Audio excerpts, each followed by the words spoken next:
public from the water source. We anticipate this advisory will be minimum of 3 days, and for that reason, I'll be issuing an emergency declaration. We have evidence that E. coli was found in the samples of water, and we need to continue to test the water throughout the city to make sure that we understand the magnitude of this problem. I will assure the public as mayor and as the emergency management director of this event, I will keep the public informed as we make progress to this public safety event. And hopefully we can get over this situation soon. And if not, additional measures will be taken. I have been getting questions all night from the public. I understand their fears and concerns. But first and foremost, I would like to say that this is a wake-up call for us in Laredo, where we need to place our energies and attention on our water system and infrastructure that is aging and requires major investment. I hope that we can keep this in mind and not forget. I won't, but I need the public's help to keep this as a priority. The other question I have been receiving all night has been, what caused this? This is still being investigated, and it could be due to breakage, loss of pressure, cross-contamination, not enough chlorination, or just like mentioned, aging water system. And speaking with other mayors, we have identified these as possible things, but now it seems that it came from an external breach, and that will be explained further on. We have been seeing increases of water boil notices on the rise since 2022, where in Texas, over 3,100 events were reported. I know from our situation, we have a system that has several dead ends, and we constantly have to flush our system because of water stagnates. It is a very manually intensive system, and we need to invest more in automation.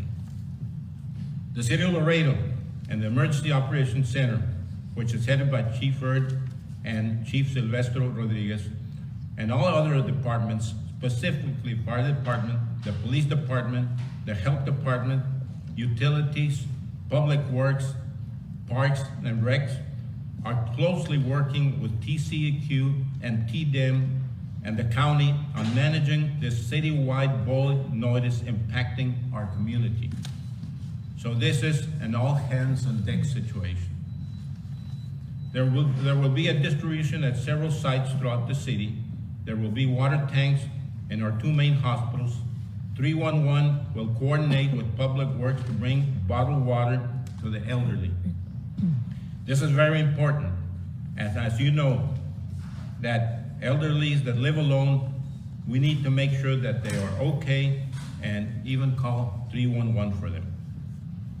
I will be personally visiting some of these sites, like the housing developments and the Hamilton Hotel. And also we'll be working with Chief of Police Rodriguez to prevent price gouging. Again, I do want to assure the public that we have a plan in place, and we will be working to get out of this boil water notice. And if there's something we can do as a community, is to come together as Laredans and help each other out. Thank you very much. Alcalde, ¿puede hacer una declaración en español para el auditorio en español, por favor? Sí, cómo no, a través de lo que sucedió ayer, tenemos información ya que hay una bacteria de presencia en el agua potable de Laredo.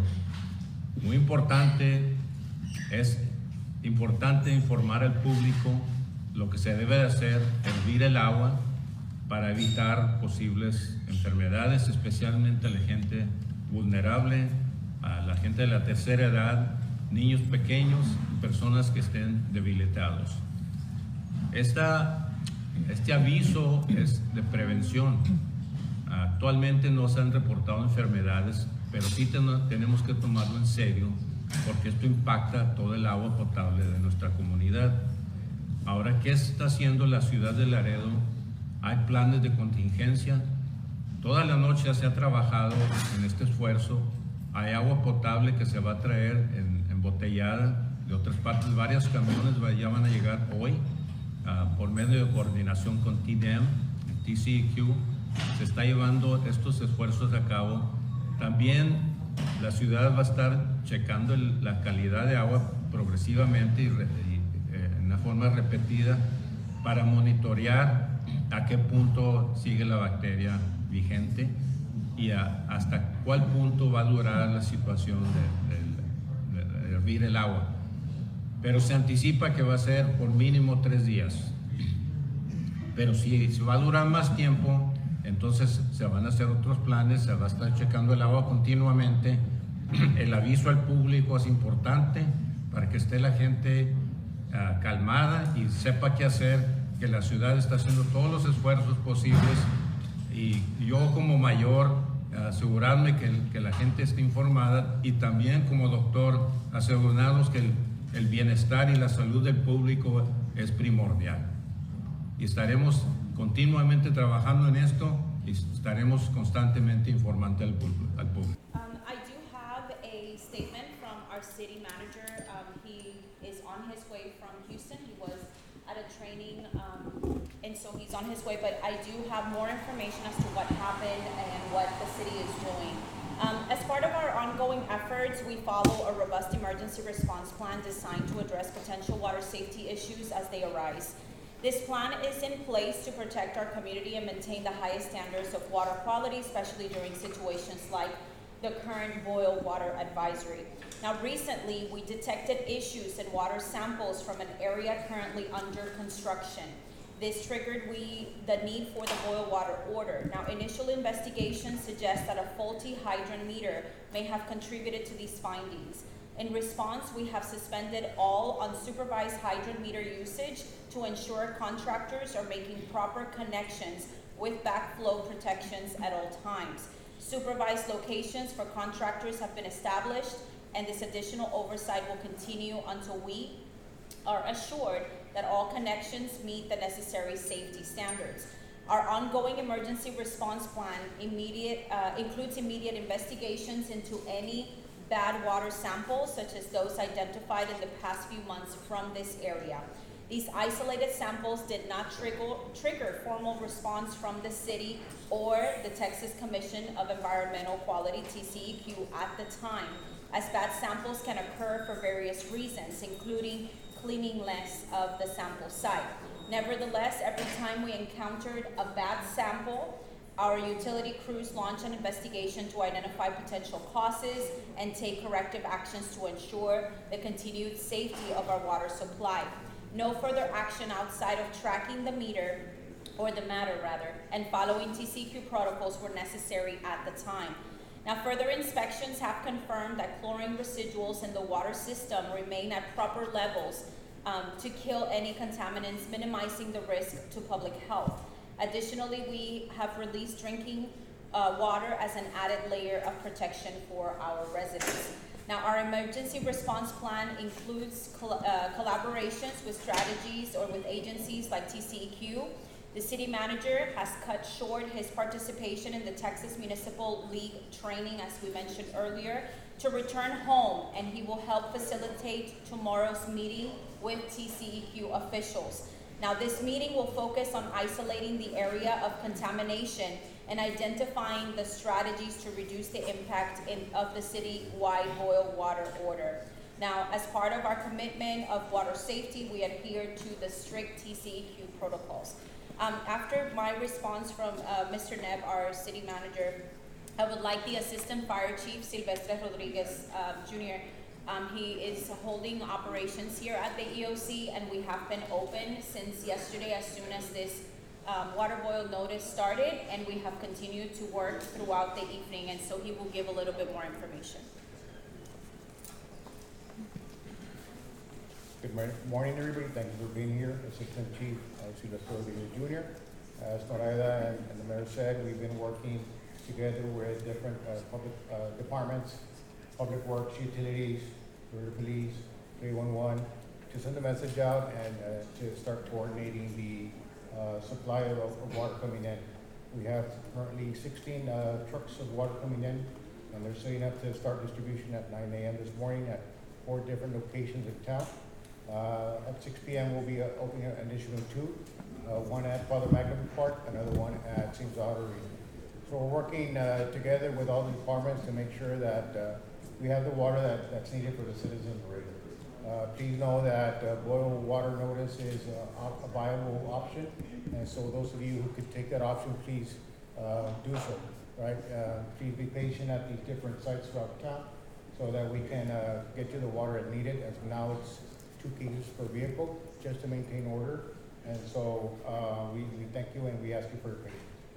Mi nombre es Silvestre Rodríguez Jr., su jefe del Departamento de Bomberos de Laredo. Queremos avisarles que tenemos una operación desde ayer a la tarde cuando esto se notificó de la situación. Estamos trabajando con los diferentes departamentos de la ciudad, Public Works, PD, 311, Community Development, Utilities and Public Works. Tenemos una operación de distribución, una campaña de distribución actualmente con 4 locaciones en la ciudad.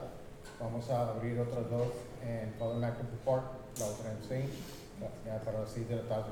Les pedimos su paciencia con estos sitios de distribución y queremos que sepan que hervir el agua es una fuente viable, una opción que se pueden tomar y que no es necesario realmente ir a esto. Si no pueden ir, esta es una opción buena. También tenemos distribución de agua a los diferentes, por el medio de 311 a los elderlies y gente que está deshidratada. Estamos mandando un case por familia. So, pueden hablar 311. Estamos trabajando también para mantener a nuestra media tercera edad con el mismo servicio. So, gracias, les pedimos paciencia y aquí estamos para cualquier pregunta que tengan. Thank you, Chief. We also have the Water Distribution Superintendent for our Utilities Department, Mr. Tony Mora, who will explain a little bit more as to what happened. Morning, everyone. So what happened was the sample was collected on October 7th, and upon those results coming in after 24 hours, it had tested positive for E. coli. To be able to count it out that it's a false positive, we had to resample again the following day. On 10/9, we recollected the sample. Sample came in on October 10th, that we had another area that had tested positive for E. coli, which this triggered the boil water notice as a precaution. This is an isolated issue. We have staff flushing the area. We need to select 60 sites and submit them to TCQ for approval to be able to lift the boil water notice. By doing this, we'll be able to peel off the sections of the city, since the city is not only one pressure zone, we have several pressure zones out in the infrastructure. It is valved off where we can start separating that. This area is good to go, and remove the boil water notice. So currently staff is out there flushing the area, and we'll start collecting samples as soon as we get the OK from TCQ. Thank you. Thank you so much. And also we have our police chief, Chief Miguel Rodriguez. Good morning. Just real quick, I wanted to talk about the price gouging issue. I know that there was some reported yesterday. We went out there, we documented the situation. But more than anything, we understand, let me be very, very clear, that the governor or the president has declared this area as a disaster, right? And this triggers the price gouging situation. But it is an emergency declaration by the mayor, and we're going to be documenting every incident that is reported to us. And more than anything, we do ask our businesses, to be reasonable, to understand not to monetize it, so not to take advantage of the situation to make money. So, with that being said, we are going to be documenting. We're getting detectives already ready to document any reported price gouging, pricing increments that we see for water.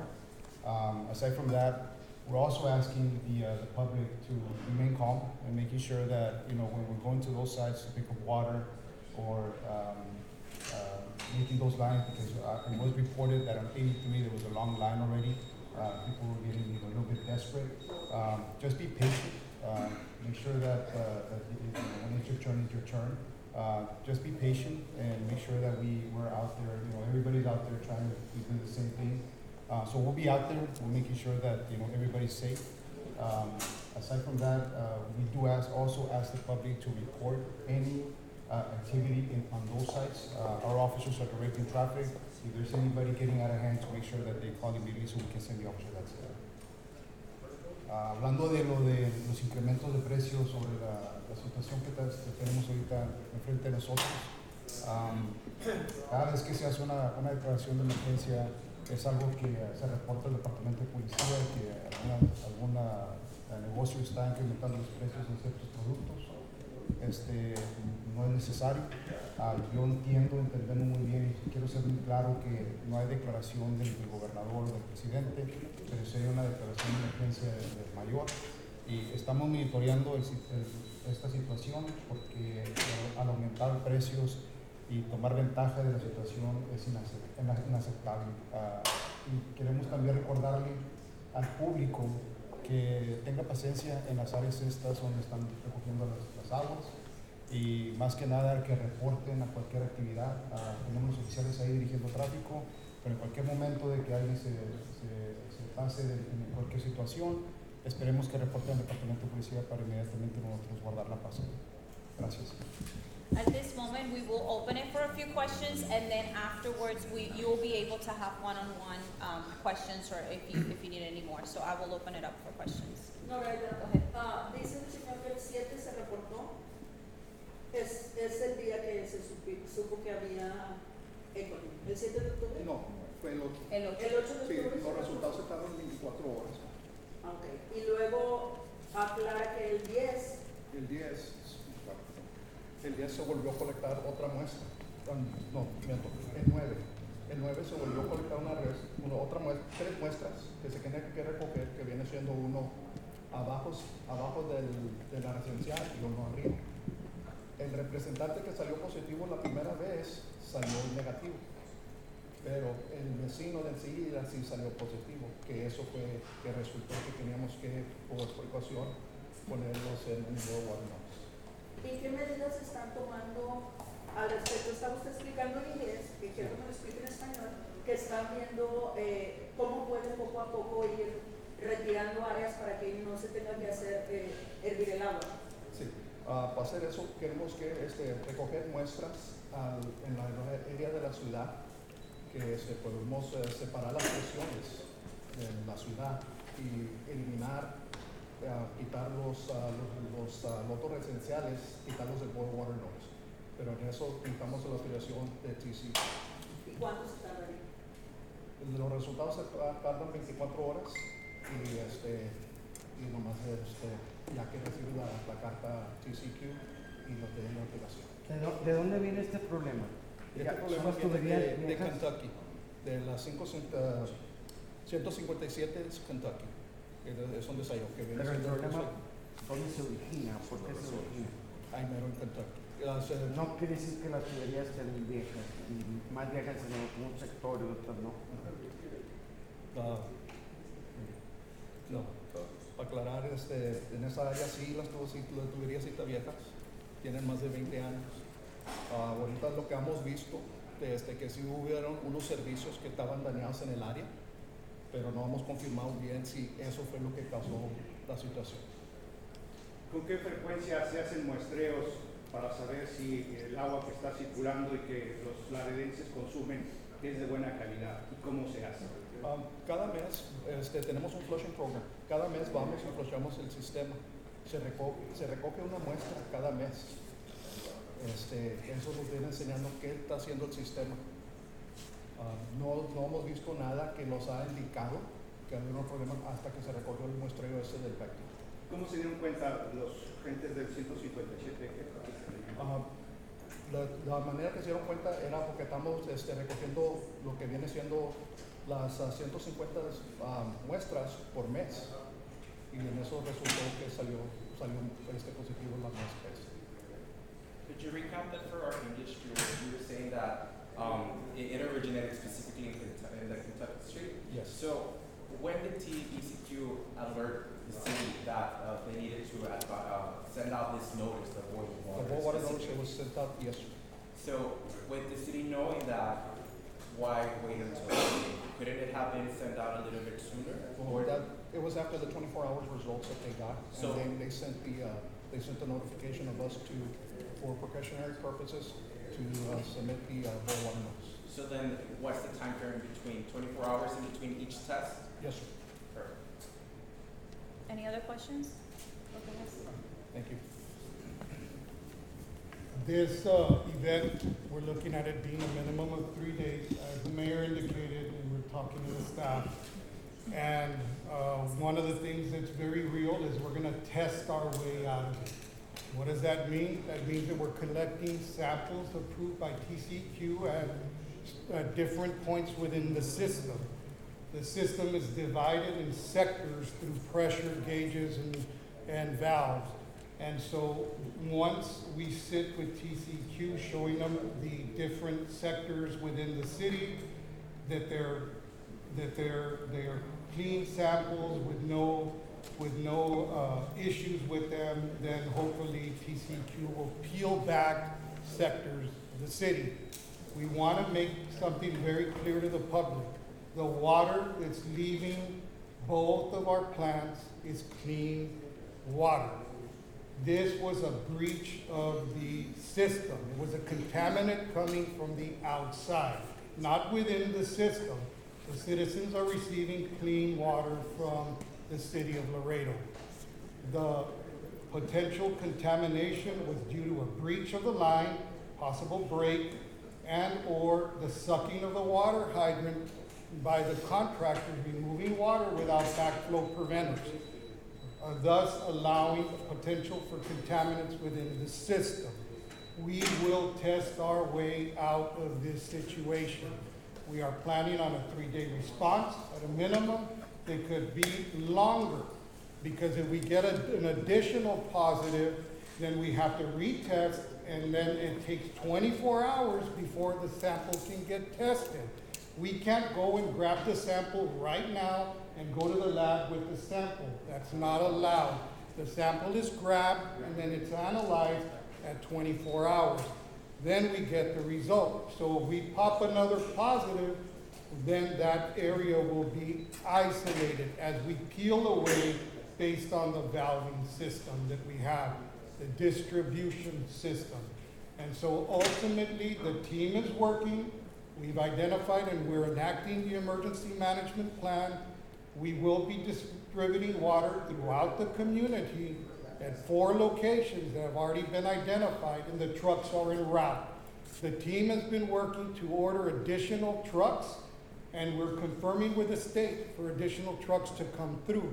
The trucks are coming through, additional sites will be identified, and we will coordinate with all the different departments to open additional sites.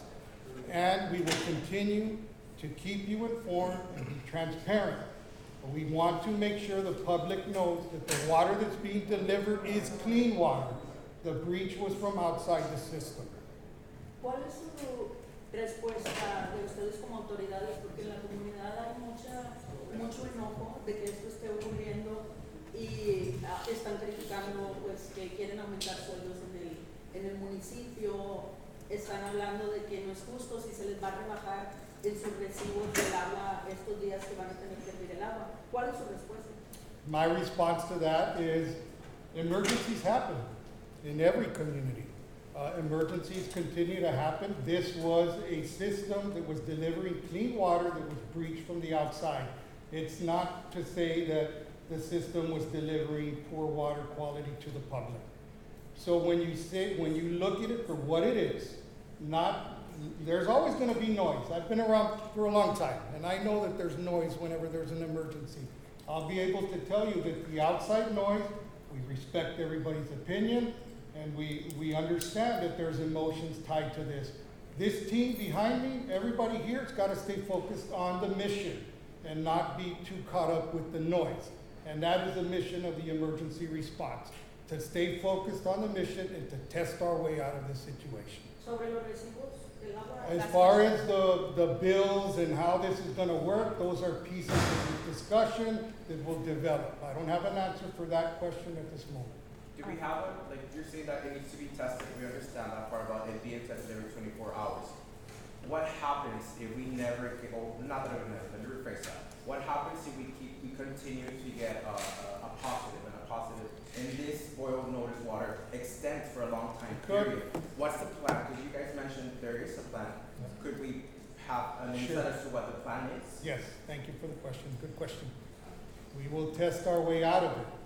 We will sector off sections of the system based on where we're still, if we do pop another positive somewhere else, if we come out positive somewhere else, we will try to isolate that area, and then we will have to prove to TCEQ that the area gets clear.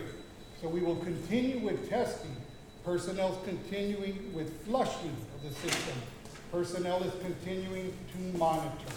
And at the same time, we're trying to service the public to deliver them drinking water. They can still bathe with the water, they can still do other things. They just should not consume the water. They should not consume it. And if you do consume, there's always the option of boiling the water.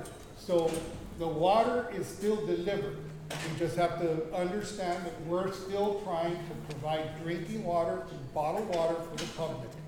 But the public can still boil for consumption. You can wash clothes, you can take a shower, you can do other things with the water except for cook and all that. The health department has put out notice of the do's and don'ts, including giving your animals at home boiled water or bottled water as well.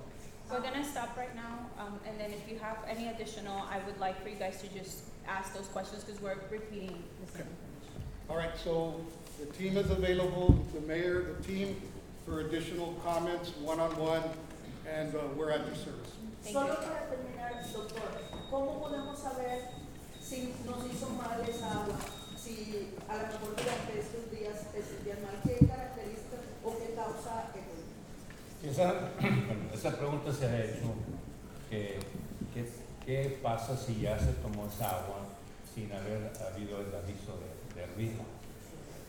Hay la posibilidad de que la persona sufra padecimientos intestinales como náuseas, vómitos o diarreas o posiblemente fiebre. Hasta ahorita no hemos visto ningún brote de eso. Posiblemente con una vez que ingiera el agua, 2 veces no suceda nada. El problema sería si continuamente se ingiere esa agua sin haber esa precaución de hervir. Pero hasta ahorita no tenemos reportes de que haya incidencias o auges o outbreaks de diarreas o enfermedades intestinales. Alcalde, una pregunta más.